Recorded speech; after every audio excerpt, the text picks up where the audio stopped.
The Fox City SCORE chapter and WHBY are pleased to bring you Biz Talk, a chance for you to hear from entrepreneurs and professionals as they share their experiences from starting to sustaining growth. Learn the skills needed for your business to be successful. If you missed anything, you can catch the Biz Talk podcast at biztalkwithscore.com. And now from the Myron Construction Studio, it's Biz Talk on WHBY. Good morning and welcome to Biz Talk with SCORE. I'm your co-host, Terry Tench, and with me this week as co-host is Rick Sense. How are you this week, Rick? Doing well, Terry. Excellent.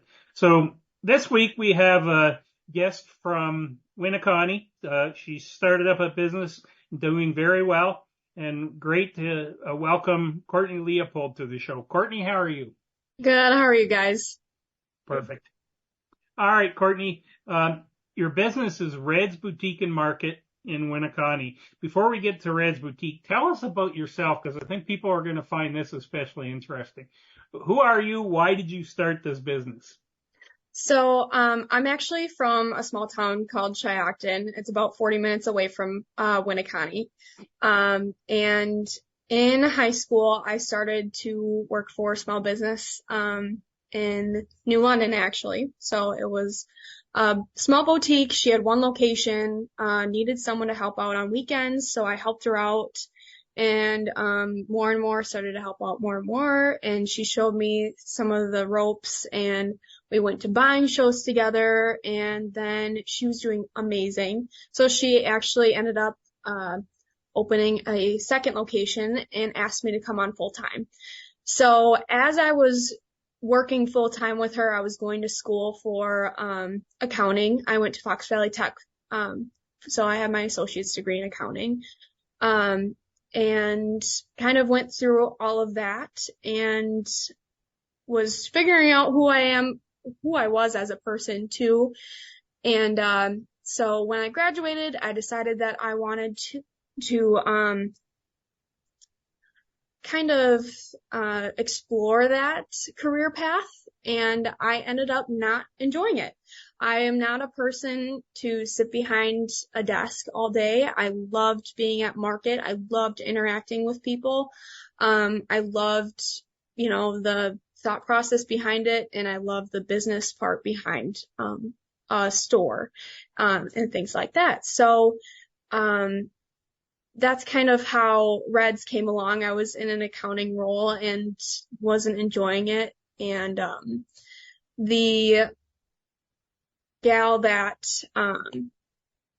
I did work for actually closed her 2 locations that I managed. And so I helped her out with wholesale, and that wasn't my jam either. So knew that cold calling wasn't my thing, and sitting behind a desk wasn't my thing, and I knew that being in a storefront was what I liked to do.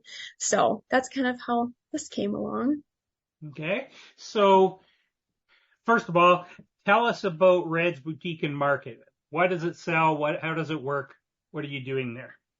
So Red sells or provides women's clothing, gourmet foods, home decor, specialty gifts, anything that you could probably think of, we provide it.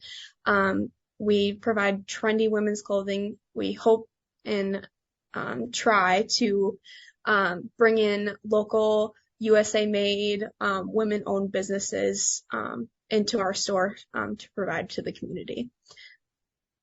Okay. So you're a very young woman. You've just decided you don't want to be an accountant anymore. You want to start your own store.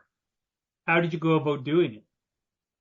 I am still in contact with the gal that I used to work with, and she has been a huge help. I listened to her, and I talked to her, and I asked her, what would you do differently when you first started, and how can I go about this and do it correctly? So she's been a huge help. I talked to a lot of mentors at the tech too. My mom actually owns her own bookkeeping company as well, so she's been a help with that. And all of those people together helped me put this all together and create it. So Okay. And so were you pretty nervous when you put this together? And did you need to go to a bank to get a loan, or were you able to fund it yourself? So I was very nervous. I chose to go to a technical school because I didn't want to take out a loan. I didn't want to take out a student loan. That wasn't my thing. I paid for school myself with scholarships. And so I'm the type of person who doesn't want to take out a loan for that type of stuff. So, I actually worked and saved, about $10,000 to start my business myself. I waitress. I saved all my fun money. I did all those fun things, to save for this. Yeah. Okay. So how did you go about finding the location? So this location kind of fell into my lap. I knew that I liked the Winneconne, community. They were very, kind, encouraging. They wanted business here. And, so I decided to take a drive in Winneconne to see what was here. And I saw a big for lease sign on the window. And so I decided to call on it. And, here, this building has been sitting empty for about a couple years. And so it was available. And we came in and we looked at it, and I knew that it could be something really special. So yeah, we took it on. Did you have to do any renovations to the building? We did have to paint, and the Masonic Lodge, who owns the building, actually helped out with a lot of the renovation. They did flooring, and we did have to put up some drywall in the back. But other than that, it was really painting and flooring. And yeah, that's about it. And then there's just little things to the character of the building that we had to fix and do. So. Okay. And then as you're starting up and trying to get products for the store, $10,000 doesn't go a long way sometimes as you're looking at inventory. How did No. you manage that? So that was really hard. As a young person, I didn't see the impact that inflation has had on products. I currently still live at home, so my parents, I don't grocery shop. My parents have been doing that. So I haven't seen that in my personal life. And so $1,000 in product now doesn't go as long as a way as it did 3 years ago when I was buying with the different business that I was helping out. So I had to take it slow, and I had to realize that my store wasn't going to be completely full, and that I have to build my inventory up, and it might take me a little bit longer to do that. So I have to keep reinvesting in my business to build up my inventory to what I want it to be, and that was going to be a higher dollar amount now. So yeah. And how did the people of Winneconne accept you and bring you into the community in a way to make you be able to be successful? They shared my Facebook post. They came in and said, "Hi, I want to introduce myself. I'm so and so. We're so happy to have you here." The Winneconne News and all of the village administrator and all of them came in and introduced themselves and said, "We're so happy that you're here." So really introducing themselves, sharing my page, and coming in to purchase gifts and things like that really helped me out. Okay. So later in the show, we're going to talk a little bit more about online versus bricks and mortar. But when did you decide to have an online component? And did that help with getting the business started? So I was working on I was working on my website as I was working full time. So my website and my POS system linked together. So it was really easy for me to set up my POS system and just have this on the side to generate sales while I was still working full time. And I knew that I wanted to have that avenue or option for sales because more and more people are shopping online. It's not my main source of sales. My brick and mortar truly is. So it was just really important because sometimes when you're searching a business, you want to see their website just to see what some things that they might have. I don't have all of my items on my website, but I have a select few, and it gives you a good idea of what I do have in store. So in some ways, the online portion helped you set up and run the in-store part of the business. For sure, and definitely helped me learn my POS system, and now I know it like the back of my hand. So, yeah. And I think, if I remember right, I think you use Lightspeed, don't you? Yes, I do. Yep. I love it. It's really simple to use, and even the online website part, I'm not a techie person. I can go and figure out a couple of things, but it's really easy to use. So that was the big thing for me. Yeah, and I'm a little biased. They are a Canadian company that's been growing very, very rapidly for a while, and they've always impressed me. They still don't make money, but they're getting close. So I like seeing it because I know quite a bit about them. But anyhow, it show, if you think about what you've done, you worked in a boutique, you learned that side, you went to the wholesalers and markets and learned how to buy the clothing, you sold online and were able to figure out how to function there. When it came to opening the store itself, what did you have left to learn? I really struggled with displaying items. That was not my forte when I did work with the other company. And so that was definitely something that I had to learn and do on my own. And it's still not my bread and butter. The clothing really is my bread and butter. I love doing that part. So learning how to set up my store and try and be creative with it is definitely something that I work on and I definitely get help with. So that was probably the biggest thing with that. And do you sell your non-clothing items online as well, or is it the clothing items that are primarily sold online? I do have primarily clothing items, but I do carry some of my Bath and Body products online and a couple of my gourmet foods I would like to add. Okay, so we're at a good place to take our first break. We're talking to Cortny Leopold from Red's Boutique and Market in Winneconne, and you're listening to Biz Talk with Score on WHBY, and we'll be right back after this break.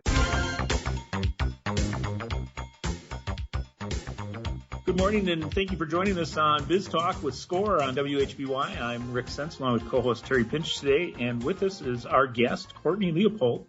And we will get back to talking with Cortny about her business, Red's Boutique and Market, in just a moment. But first, I'd like to take some time and tell you about Score and the Fox City Score program. Fox City Score serves an 8-county area with offices in Appleton, Oshkosh, and Fond du Lac. We have about 45 volunteer mentors, each an expert in their field, offering entrepreneurs no-cost and confidential mentoring. Those areas of expertise include IT, social media, marketing, cash flow, accounting, strategic planning, workflow, human resources, retail, best practices, and many, many others. In order to register for a no-cost confidential mentoring session, in order to learn more about the Fox City Score chapter, please visit our website at score.org/Fox Cities. You can learn more about how the Score chapter can assist you with starting and or growing your business, and you can complete an application for a mentoring session. Simply complete the online form and submit it to SCORE. Within a few days, a SCORE mentor will be contacting you to set up a meeting. Remember, SCORE is no cost and offers experts who can offer you assistance in many different areas. To get started, visit our website at score.org/Fox Cities. And to support small business people, Fox Cities SCORE is always looking for new mentors. If you have experience that you would like to share with others, we'd love to talk to you. We welcome volunteers with experience in all aspects of business. Small business owners need your help, and your experience can make a real difference to their success. Go to score.org/Fox Cities, click on the volunteer button, and fill out the short application. We'll get back to you to explain more. So thanks again for joining us, and we'll go back to the program. And Cortny, I found it really interesting. Someone your age, with your experience, you have a pretty lengthy resume already in retail, and you've had opportunities to learn from someone who did it for a while, and then you're obviously teaching yourself every day as you go forward. What kind of the marketing piece? I mean, how do you explain? How did you just jump in and know how to market this business and also how to do it online?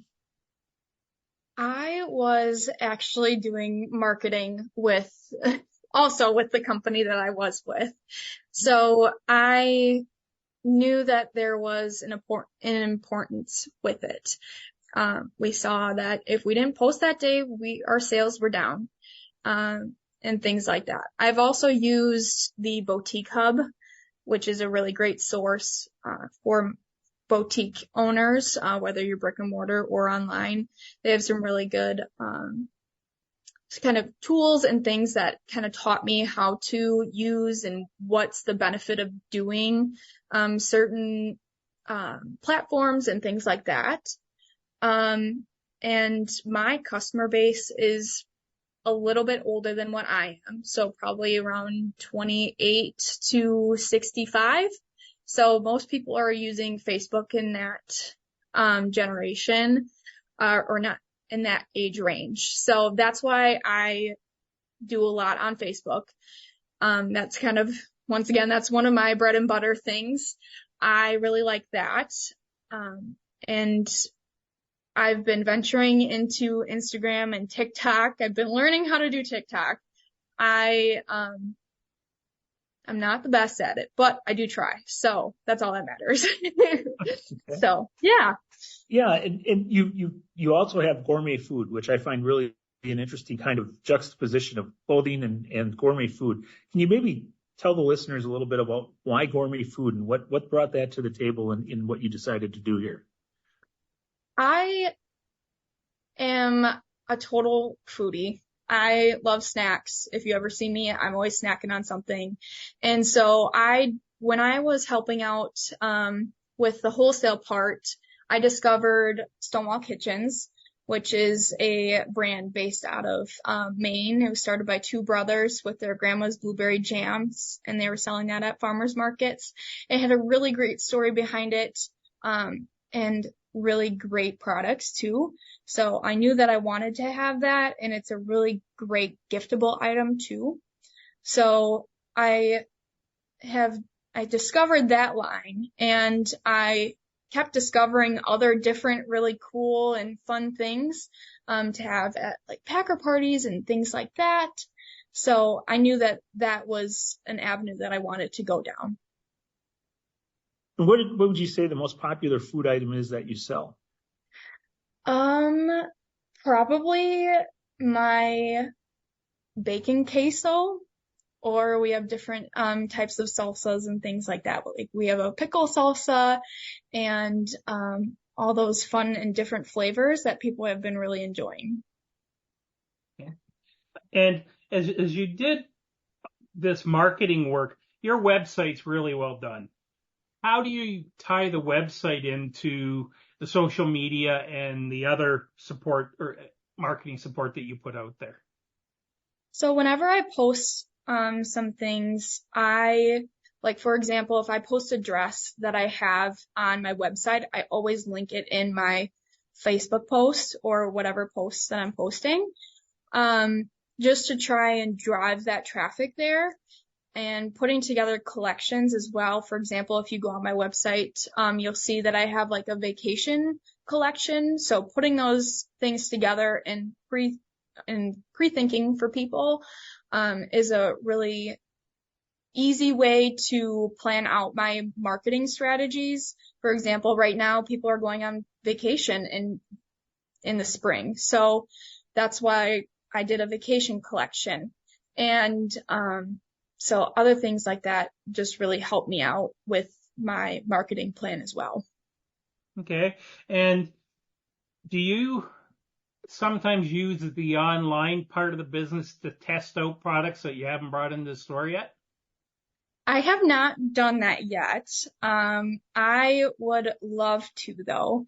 I tend to use my website as an informational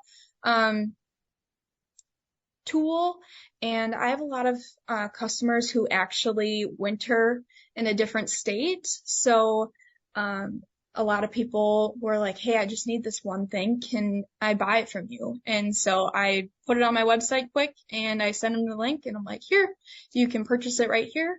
And it's an easy way to be able to capture that sale. Okay, so we're at the right spot for our second break. You're listening to Biz Talk with Score on WHBY, and we'll be right back after this. Welcome back to Biz Talk with Score. I'm your co-host, Terry Pinch, and we're talking this week with Cortny Leopold, the owner of Red's Boutique and Market in Winneconne. But before we get back to Cortny, I just want to mention a couple of learning opportunities that are out there for you from Score. If you go to our website at score.org/Fox Cities, you'll see a tab up at the top for workshops and events. And you can go into that tab and there's different subcategories, but there's literally hundreds of different webinars that you can take to learn about all aspects of being a small business and getting into specific kinds of small businesses as well. But there's two live events that are coming up that I just want to mention. They're finance related, but one of them, very appropriate for the time of year, is mastering small business taxes. So it's a question we get a lot, and we have a course coming up on that. It's a live webinar. It's going to be on February 13th, and it gives you an opportunity to go out and learn more about the small business taxes piece of it. So that even if you're using an accountant, you can get a feel for what's going on there because it is a complicated area. The other one I'm going to mention is related to that, but it's more about personal finances. And it's simple tips for managing your finances. And that's on February 22nd. Because one thing that kind of surprises many entrepreneurs is that their personal finances have a big impact on them getting a loan and get them working with banks. And so if you can learn to manage your finances well, it does make managing your business's finances more easy, but it also sets you up to get loans better. So that's mastering small business taxes on the 13th and simple tips for managing your finances on February 22nd. Again, go to score.org/Fox Cities and click on the workshops and events and the upcoming events, and you'll find those two along with many others out there. So with that, we're going to turn back to Cortny. And Cortny, I want to talk a little bit more about the whole issue of stocking a boutique. And you had learned quite a bit about that in your previous job. But how did you go about finding the suppliers, first of all, for the women's clothing aspect of the business? So there's a couple websites out there that you can buy wholesale from. With that, there's also apparel shows that you can go to. We are actually heading to one in Vegas in February. And so the website was the first thing that I went to, and I knew that there were a couple of brands that I for sure knew that the quality was good. The prices were at the price point that I needed them to be, and I knew that they were going to ship reasonably. So I had a list of companies that I knew that I really liked, and I went and I started there first.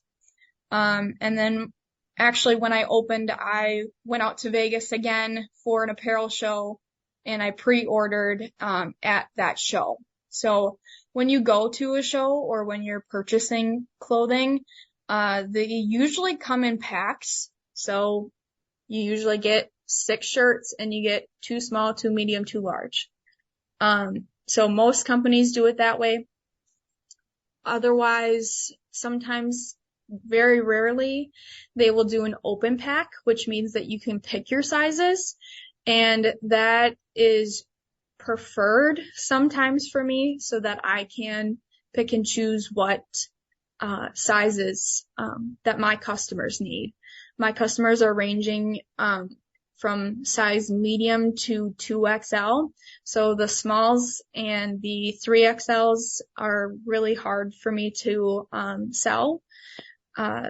So that's why it's really nice when I do have an open pack instead of just buying a prepackaged top or bottom and things like that.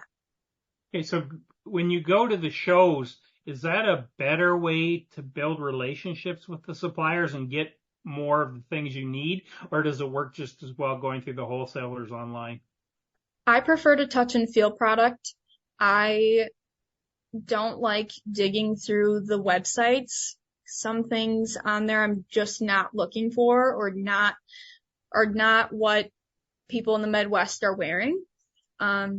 So when I go to these shows, I can pick and choose what samples I like, and I can talk to the vendor and say, hey, I'm from Wisconsin. This is where I'm at. Where do you think, direct me in what direction that you think. And so that I can touch and feel the product. I can see how it's going to be sized. Most of the time I can fit into a sample size, so I can see what it looks like on. I know what the fabric content is. I can see what the pattern is truly going to look like, and things like that. So I prefer to go to a show rather than purchase online. And at the shows, they're starting to help you with what's coming too, some of the trends you may need to think about. Yeah, you see anything and everything at these shows. For example, when we were there in August, it was all about the new Barbie movie. So everything was pink. And I like pink, don't get me wrong, but the Midwest doesn't catch on to that until a couple of months after everyone else in the country does. So we are almost a little bit late to the game in trends sometimes in the Midwest. So, yeah. Okay. And so how long do you carry a typical item in stock? Depending on what it is, for example, clothing is a little bit harder. It's usually one and done because by the time I go back to purchase or repurchase that item, it's usually sold out or it's not available anymore. So I also really like to keep my items unique. So I don't usually reorder things unless they sell out very quickly and it's still available. I'm not your big box store and I want everyone to look unique. And so, I usually, rotate out items for pretty quickly. So. And how do you manage some of those odd items or sizes that maybe didn't sell and you no longer necessarily want them as a part of your offering? What do you do then? So depending on if they're still in season, I might keep them on the rack. I might throw them in on my final sale rack. Or if they're starting to come out of season and that's why they're not selling, I'll pack it up and I'll save it for the next season. I prefer not to do that because that's money and product sitting in a box, not on a sales floor. So I do my best to try and restage that product, repost it, talk about it a little bit more if it's not selling through. So I'm assuming then it's a advantage for your business in a smaller place like Winneconne, and even with the online customers, not to have too much of the same version of a product being sold? Yes. Some people would wish that there were more sizes, and other people really like that they don't look like, or they aren't picking the same thing that everyone else is. It brings an urgency to make sure that you're stopping in. I have a lot of people who are like, oh, I really like that top. Where'd you get it? And they stop in and they're like, oh, I saw this one top. Where is it? And I was like, it's sold out. Gotta come back a little bit sooner. So a lot of people like that and some people don't. So. Okay. So let's switch to, your other items. One of the things you talked about earlier was wanting to help women entrepreneurs and carrying other products. How do you go about deciding what products you're going to carry, whether it be accessories, food items, home items, etc.? So I usually have my set categories that I purchase in. So I have a category for accessories, bath and body, food, clothing, all of that fun stuff. And I kind of assess what I need and I go from there.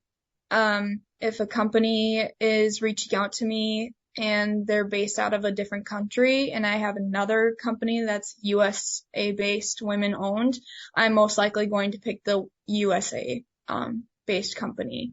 I do my best to do local. If people come in and say, hey, I crochet this, I'm more than willing to take a look at it. And if it's something that I need, I might purchase it. If not, I will still take a look at it. So, yeah. Have you ever sold on consignment with some of those items, or? I do not sell on consignment, unfortunately. Okay. Well, that's okay. So when you're selling your products, what's worked? What is the best way you have for selling your products? I honestly, posting and really getting to know the product itself, and educating people about what I sell has really helped. And really, as soon as people walk in the door, I ask what they're looking for. And if it's something that they're looking for, I try and present that to them. And you are the model online for much of the clothing. Do you think that's helping in the selling and letting people get to know you too? Yes. My face is my brand. So that's kind of how I approach it. I am here all the time. People know me as Red.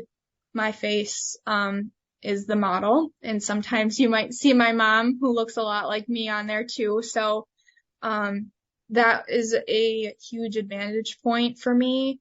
Because people are like, oh, I saw you in that top. That was really cute. Where is it? And so, that's a really good thing for my social media marketing.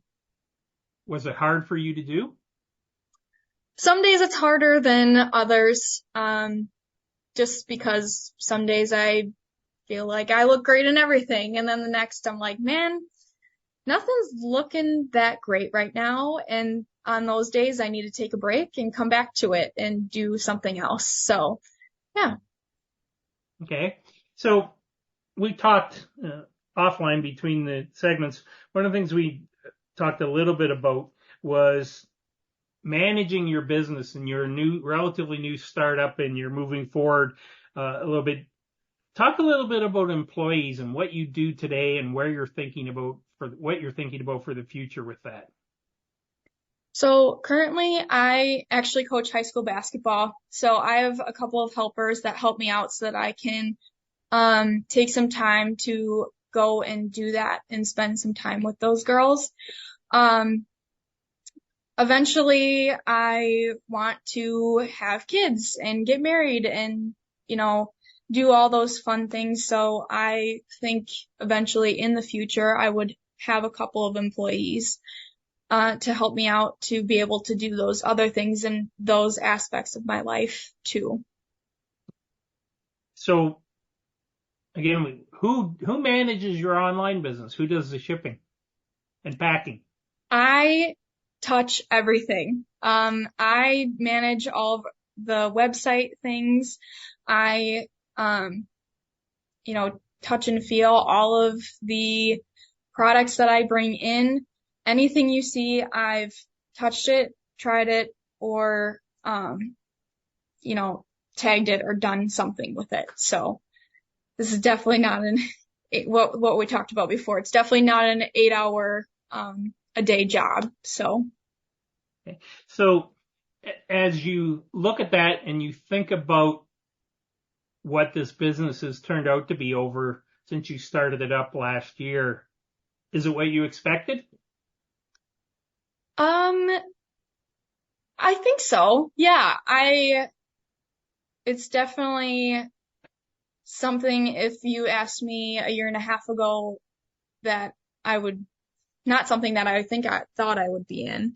I thought that, I would still be in my accounting role and sitting behind a desk and that fun thing. But yeah, I am very happy with where I'm at with this and hope to continue with it. And if somebody came up to you and asked you, what should they do if they want to start a business like you did, what would you tell them? Do your research. Do your research. That was the biggest thing for me. I read books. I did my research. I asked people their opinion. I went to SCORE and I presented my idea and said, do you think this is something that's reasonable or am I just, crazy? And he said, you've got a great idea. Just run with it. So that's all I needed to get that little push to just go and just do it. So, yeah. So get some information, do some research. Okay. So as we look at where the business is today, what do you see 5 to 10 years from now? I hope to see myself still in the store and with another employee helping me out and broadening the giftable part of the store and widening the website avenue as well, and hopefully needing help to be able to manage all of that. So I hope that I'm still here in 5 to 10 years. I hope that my life continues to allow me to do all this. So, yeah.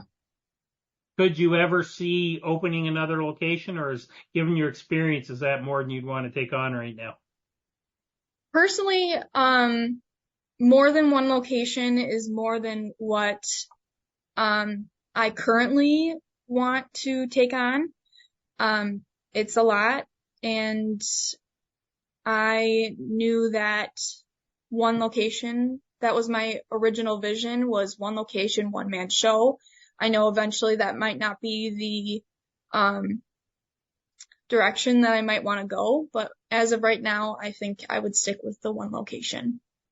And does the online piece of the business add your opportunity to be creative and not try new things without having to worry about expansion to other places?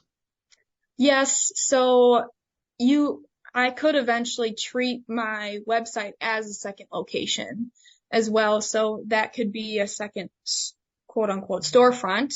So I think I would try and deep dive into that as well. Okay. So just as you look out and look into the Winneconne community, how do you think your store has helped the community?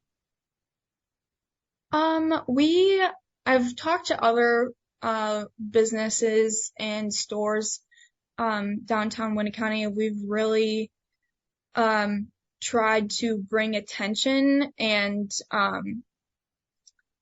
knowledge about what Winneconne has to offer. I think that a a lot of people didn't know that there were other stores downtown here and other businesses here. So I think that it just brought awareness to the small businesses that are in Winneconne. And there are some really great ones here that we complement each other. I think that community over competition is a huge thing in the boutique world. I think if you go to the boutique hub, that's what they preach. I love it. I think that it's so helpful to have someone else here to do events with other people and things like that. So. Okay. And we've reached the point for our last break. You're listening to Biz Talk with Score on WHBY, and we'll be right back after this message. Welcome back to Biz Talk with Score. I would like to thank our sponsors who bring Biz Talk to you each weekend. We couldn't present Biz Talk without their generous support. Thank you to Abbey Bank. Abbey Bank makes banking about you because your dreams and goals deserve personalized attention and care. Whether you're navigating your personal finances, growing your agricultural endeavors, or managing your business, Abbey Bank is here to support you every step of the way. Join today in experiencing banking the way it should be. Abbey Bank is a proud member of the FDIC. Thank you to Hailing & Associates. Hailing & Associates helps small businesses and individuals not just prepare tax returns, but plan for taxes, thereby helping to minimize taxes for this year and beyond. Hailing & Associates, personal connection, positive results. And a special thank you to the Business News for promoting our program in the bi-weekly business newspaper serving Northeast Wisconsin. If you aren't already subscribing to the Business News, you should. The paper is delivered bi-weekly and contains relevant and useful information about the business community in Northeast Wisconsin. And we'll turn back now to Cortny. And Cortny, could you let our listeners know how to find Red's Boutique and Market? Yes, you can actually find us on Facebook at Red's Boutique and Market. You can also find us online at Red's Boutique and spells it out and market.company.site. You can also find us at our brick and mortar location at 100 West Main Street in Winneconne, which is right next to the Fin and Feather. Okay. And so as we talked in the break, you do have an accounting background or in bookkeeping type of background. You learned a lot about that. I want to just get a message out there that you do hire an accountant to do your taxes, correct? Yes, I do all of my own book work, like day-to-day things, but at the end of the year, I will wrap up. Well, actually, I am wrapping up my last year's financials, and I will be passing off my taxes to a CPA this year. I want to make sure that's done correctly and right, and I don't want to have any problems with it, so I'd rather it just be done right than have to suffer for it later. Okay. And that's a message we just want to get out there to everybody. We say that consistently, and you might wonder why, but it's really important. The tax code's 115 or 20,000 pages long, and there's just a lot there. Yes. So as you look back over this time with your own business, what have you learned? What's the biggest lesson you've learned from this? That I have to have patience with it. Sometimes things don't go the right way, and you just have to roll with it. Roll with what's given to you. And although it's just the lessons of life, I guess, right? So, yeah. Do you ever regret it, or you're thrilled with everything the way it's turned out? No, I love this. I don't think I would ever go back and change anything about it. I love going to work. I get to go to work. I don't have to go to work. And I just love showing up every day. And if you were talking to somebody else, how important is that, as if you're giving advice to a younger person, how important is that, do you think, in choosing where you go and what you do? It's about your quality of life too. You have to, enjoy what you do. You don't want to wake up and be like, oh my gosh, I just don't want to do that, So it was a quality of life thing too. You have to enjoy everything. So. Okay. So, first of all, Cortny, we really want to thank you. You might be the youngest business owner we've had on the show, at least in the 6 years that I've been doing it. We've been on for about 20. Really love what you've tried to do and how you've got it going in a direction you want, and the fact that you've really thought through where you want to take this. So congratulations on that, and thank you for being on the show. Thank you for having me. I appreciate it. Okay. And for everybody out there listening, if you want to listen to this show again or want to hear previous episodes of Biz Talk, go to our website at biztalkwithscore.com, and there you'll find the last 5 years or so of episodes. We update that every 3 weeks or so with the latest episodes, and you can go out and learn a lot of different things about businesses in the area. Really great things out there. So listeners, we thank you very much for joining in, and we thank Cortny for joining us. So have a great week, everybody. Goodbye.